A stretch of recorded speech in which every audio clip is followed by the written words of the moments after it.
So I'm in a place called Wood Bay, and where I kind of grew up as a kid, funnily enough, in this area around Auckland, West Auckland, and it's just gone May, the beginning of May 2025, and I'm still in Auckland. I thought I'd leave Auckland and would have gone away somewhere else by now, and I had the contract in Maunga Tapere, which is about a quarter of an hour southwest of Whangarei.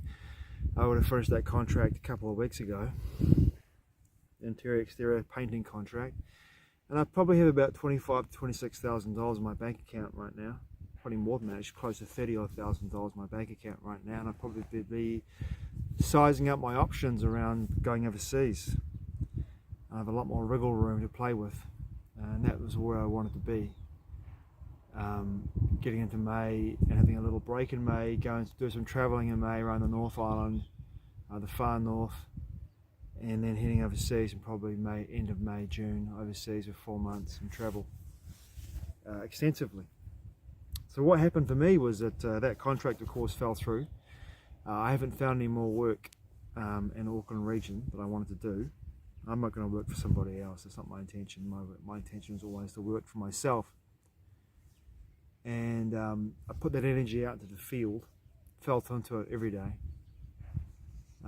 made it quite clear.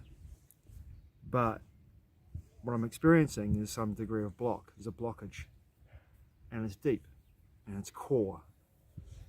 And I'm doing my best to address that, but also I'm looking at my finances as well. And I have the luxury of being able to move around in my van, live in my van without paying any rent and overheads, but I have some overheads in my van to take care of in May. But I've had some experiences in the last month or a few weeks really, that have made me want to stay here for a little bit longer. And but there's a discordance and a disharmony and an energetic flux that's happening right now that's coming in with the nature of the solar activity, which I'm feeling.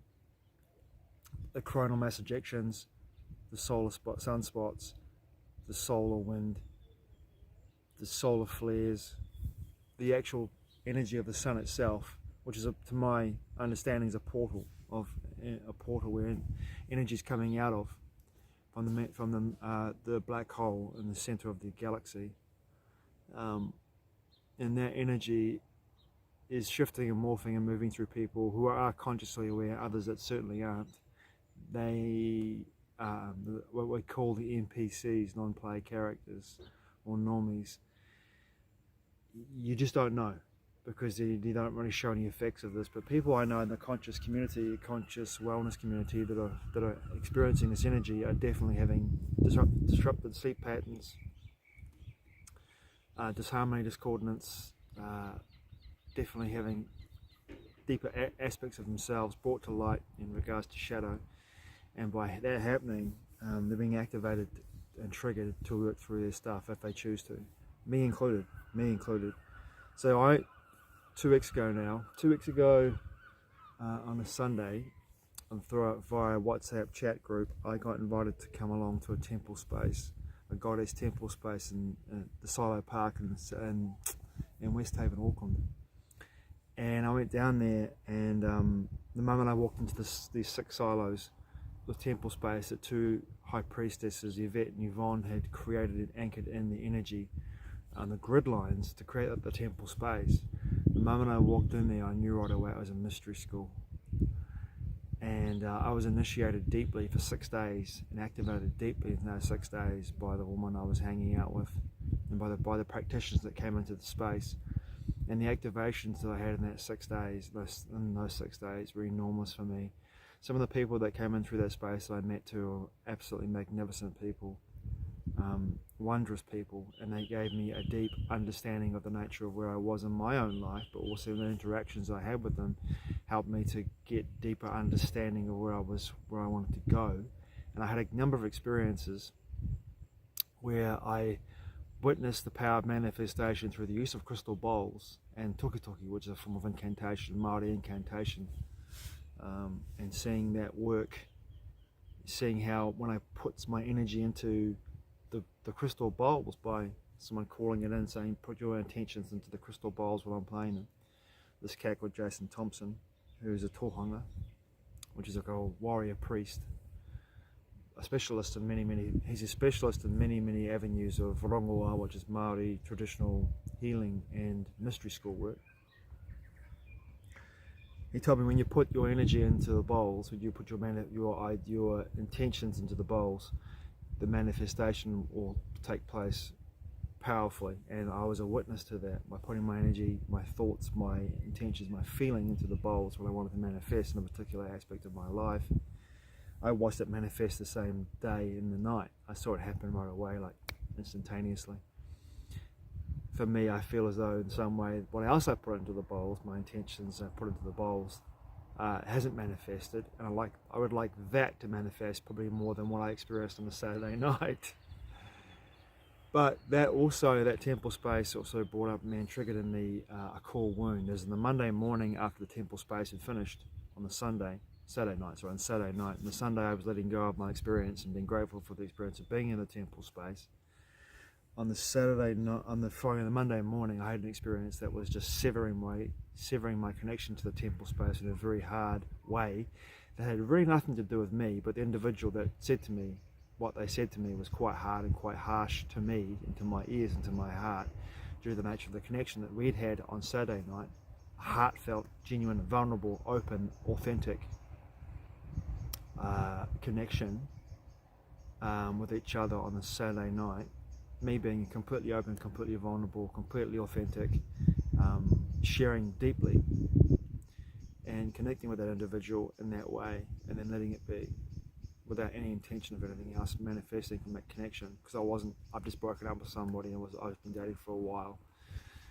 I decided to move on. My heart was like, you need to move on, you need to clear the decks energetically. You need to come to a place of clearing out this energy space around your heart, and then I was drawn towards and guided towards the whole oponopono work, which I've started.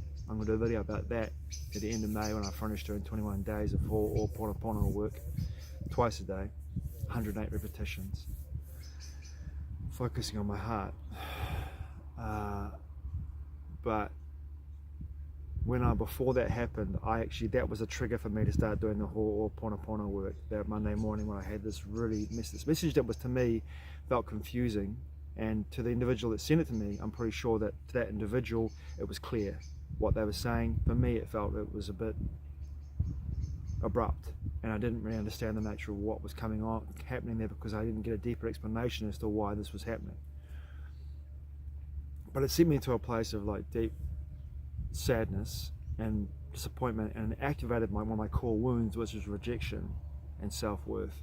And that plays out, and the repercussions of that self-worth play out into everything in every part of my life. You know, am I worthy of having all my books that I've written over the last, from 2008 to 2019, 18, 20, am I worthy of having those books made into TV series and movies, which is what I've always wanted to do? Am I worthy of having those books made into graphic novels, which is what I've always wanted to do? Am I worthy of having those books taken into cinema, into TV? All those, am I good enough? Am I good enough to say, you know, these books are the most amazing books I've ever read, because I write books that I want to read, and to me, they are the most amazing books I've ever read, because I write what I like to read, and they are fantastic books. And I know in my heart, but it's the activation of my heart energy, knowing this in my heart and believing into the very core wound of my rejection, my self-worth, that I am worthy of having these books made into TV series, made into movies, made into graphic novels, storyboarded, scripted, working with the best people in the entire world around these particular modalities, cinema, TV, working with people of incredible talent, with incredible teams to make these into TV and cinema, to really believe that, and to understand that belief, that self-worth, was triggered by that moment and experience I had last Monday. It triggered me, and meant, I don't feel worthy all of a sudden. And that repercussions of that go deep into my mind, body, spirit, and into my very core, my core wounds. And that being activated, that being triggered, made me feel as though, how do I come back from this? How do I come to a place where I do feel worthy, where I do feel like I'm able to create and actually able to reach out and reach out to people that would actually help me to make this into a reality?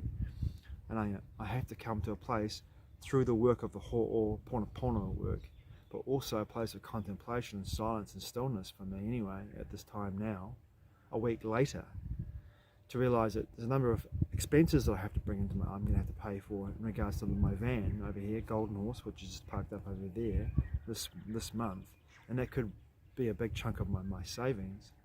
Or do I just go pack up and go like, you know what, it's best if I just go overseas to somewhere cheap like India or Nepal or somewhere in Southeast Asia and go live cheaply for 4 months somewhere and just experience life without having to worry about looking for work, finding contracts, finding a place to live. Because I could live easily over there for, you know, less than $4,000, $1,000 a month in New Zealand easily in some parts of those parts of the world, and live very well. But also be able to have some contemplation, some time, some travel, some experiences, and gather some inspiration as well. But there's not a real clear picture for me in regards to that as well. I'm not getting the very clear, yes, you've got to go, this is where you need to go, boom, boom, boom, off you go, let's do it. I'm not having that. So rather than coming to a place of like action that's not necessarily an alignment, because what I'm experiencing in New Zealand, in Auckland, is an alignment of connections and people that I'm meeting that are helping my spiritual growth and are triggering me to have experiences around spiritual growth. But I'm not having the alignment in other ways in the 3D world that allow me to find a base to actually stop and drop and go like, right, now I've got a base. I can get 3 days a week of work, which would be enough for me, 3 to 4 days a week. 3 days would be enough for me, work for me. Preferably remotely, so I could work at home. If I was living in a house set somewhere, boom, drop that in. And that would give me the spaciousness to be able to do things like this, make videos, make more content, reach out to people in regards to making my books and the TV series, movies, talk to people, network with people, and discuss with people how that could potentially work its way into my life, and also have my time here with the people I've met in Auckland and construct a community around me, which is what I've been looking to do and do in my life here. But those parts of my life, they're not aligning, and it's like, well, what does that even mean to me when this is happening to me? This is the nature of the contemplation that I need to have in my life right now. So why is this not aligning? Because I'm not getting the clear message to go overseas and get in one of those things. You hear that plane up there? To get in one of those and go overseas. I'm not having that like, you've got to go energy. You've got to go, let's go energy. Because if I had that, I'd be fucking gone. I'd be off on a plane and off I go. But I'm not having it. So the Goddess Temple at Silo Park, thank you Yvonne and Yvette for creating this, and Andrew of course for holding the space and creating the space for the experiences that I had the 6 days that I was there. Interactive Healing Experience, IHE, on Instagram I believe, on Instagram and maybe Facebook as well. Fantastic people. I'd love to collaborate with them at some point and do not necessarily workshops, that might come as well. There might be some sacred masculine work I can do with them at some point moving forward. My own knowledge, my own experience garners my ability to actually gather more information around this process, around the actual my processes and how I interact in my own sacred masculine work. But it's a strange place to be, and I'm not sure where to move from here. And I feel there's this limbo state for me. It's not tiring, but it is at the same time. It is quite tiring. I have to be honest, it's quite tiring to be in a place where I'm not sure if I go left or right. But I'm here. Thanks for watching, I truly appreciate it. Mate wa. I'll see you again soon.